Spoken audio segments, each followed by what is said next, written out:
नामक तत्व को ही प्रकृति कहते हैं।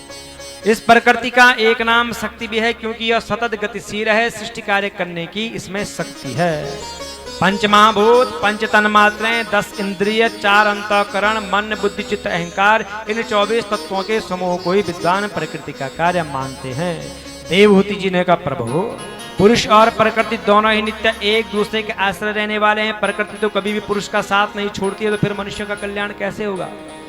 तो कपिल भगवान कहते हैं, माता जी जिस प्रकार अग्नि का उत्पत्ति स्थान अरणि, जिससे अरणि मंथन होता है ना, अपने ही उत्पन्न अग्नि से जल करके भस्म हो जाता है, उसी प्रकार निष्काम भाव से किए हुए स्वधर्म पालन द्वारा अंतःकरण शुद्ध होने से बहुत समय तक भगवत कथा श्रवण द्वारा मेरी भक्ति से, ध्यान से पुरुष की अविद्या दिन रात क्षीण हो जाती है।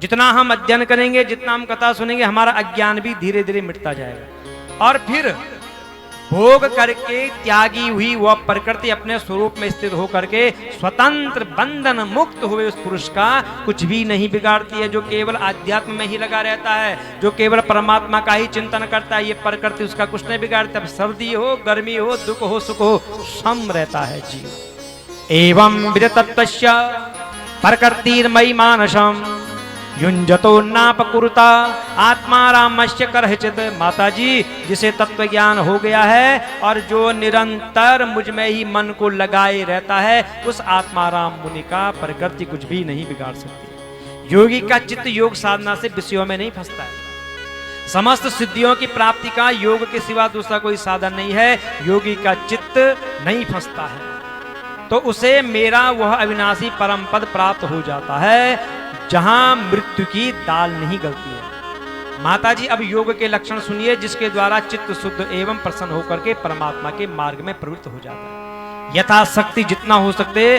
शास्त्र विहित स्वधर्म का पालन करो, शास्त्र विरुद्ध आचरण का परित्याग करो। शास्त्र ने अगर कहा किस मार्ग से चलो तो उसी मार्ग से जाओ। शास्त्र ने कह दिया कि यहां से नहीं जाना है तो वहां से मत जाओ।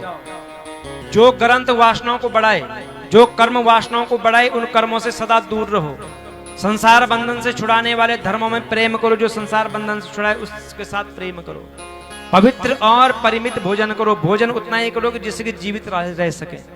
मन, वाणी और शरीर से किसी भी जीव को नहीं सताना है। सत्य बोलना है, चोरी नहीं करनी है, धर्म के लिए कष्ट सहना है, बाहर भीतर से पवित्र रहना है, शास्त्रों का अध्ययन करना है, भगवान की पूजा करना, यम हिंसा न करना, नियम पवित्र रहना, आसन शरीर को साधना, प्राणायाम श्वास पर नियंत्रण करना, प्रत्याहार इंद्रियों पर नियंत्रण करना, धारणा मन को एकाग्र करना, ध्यान मन स्थिर होना, एक का ही ध्यान करना, केवल एक को मानो, सबको मानने की आवश्यकता नहीं है।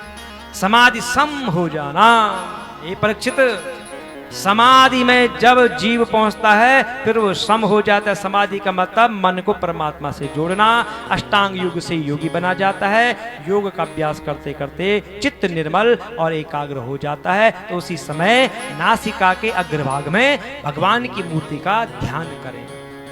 प्रसन्न वदनाम बभोजम पद्म गर्भारुणेक्षण नीरोत्पल दरश्याम शंख चक्र गदाधर। भगवान का मुख कमल आनंद से प्रफुल्ल है, नेत्र कमल कोष के समान रत्नारे हैं, शरीर नील कमल दल के समान श्याम वर्ण का है, हाथों में शंख चक्र गदा पद्म सुशोभित है।